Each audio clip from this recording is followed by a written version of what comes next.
তোর কোনো নবী নাই, তোর কোনো ধর্ম নাই, নাফরমান। জীবন মানে খুদা বাত, জিন্দিগি মানে শুধু বাত, জীবন মানে শুধু ঘুম, জীবন মানে শুধু পেশাব পায়খানা, জীবন মানে শুধু লজ্জাস্থানের চাহিদা পূরণ। এগুলো তো কুত্তারও পূরণ হয়। এই নাফরমান, খানা তো কুত্তাও খায়, ঘুম তো কুত্তাও যায়, পেশাব পায়খানা তো কুত্তারও হয়, লজ্জাস্থানের চাহিদা তো কুকুরও পূরণ করে। কুকুরের বাচ্চা হয় না? কথা বলে না, কুত্তার বাচ্চা হয়নি তো কুকুরের বাচ্চা হয়, মানেই তো তার চাহিদা পূরণ না হইলে বাচ্চা হয় কেমন? তো তুমি এটা কি ভাবছো বাপ? এক ওয়াক্ত নামাজও পড়তা না, কেমনে বাঁচবা? ফাকাইফা তাত্তাকুনা ইন কাফারতুম ইয়াওমান ইয়াজালুল বিলদানা শিবা। আল্লাহ বলে, বান্দারে আমার, কেমনে রে বান্দা এত নাফরমানি করছো? আল্লাহ বলে, সেদিন হাসরের দিন আমার বান্দা কেমনে রে বাঁচবা? বান্দা এত নাফরমানি, এত মিথ্যা, এত চুরি, এত জিনা। এক মোমেন মুসলমান দাবি করে 30 বছর ধরে সুদ খাও। মুসলমান বুঝি 30 বছর সুদ খায়? মুসলমান কেমনে 30 বছর নাচ গান দেখে? মুসলমানের মা, মুসলমানের বোন কেমনে 20 বছর ধরে বেপর্দা? মুসলমানের ঘরে কেমনে প্রত্যেক দিন নাটক সিনেমা, নর্তকীর ছবি চলে, নাটক সিনেমা চলে।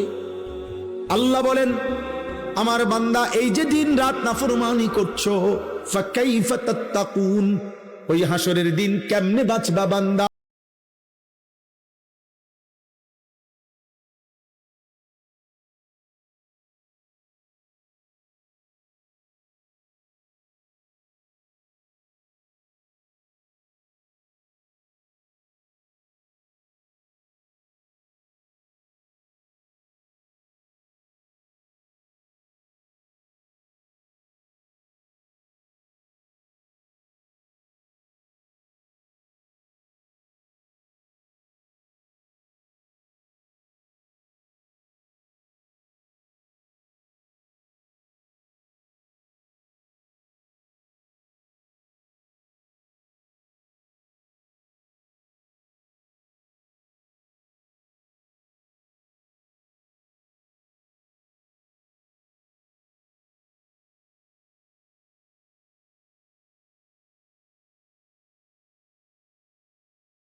ভুলে যেও না, তুমি ভুলে গেলেও মরে যাবে। বলে, আমার মনে ছিল না। মনে না থাকলেও মৃত্যু হবে, হবে। কথা বলে না, বলো না ছেলেরা, বলো। তুই মরে যাবে বাপ। এই মোবাইল থাইকা যাবে, ফেসবুক থাইকা যাবে, এগুলো হারায় যাবে, তোমার চোখের ওই নারীও হারায় যাবে। হয়তো কোনোদিন আর মনেও করবে না কারো কথা, কিন্তু গুনাহগুলো সাথে নিয়া তোমার হাসরের ময়দানে দাঁড়াইতে হবে। এই পাপগুলো নিয়েই তোমাকে দাঁড়াইতে হবে। এই জন্য আমি কিশোর নওজোয়ানের পরিবর্তনের খুব প্রত্যাশী। আমার এক ছোট্ট জিন্দিগি প্রয়োজন, আমি দিয়ে দিলাম, কিন্তু আমার একটা আশা,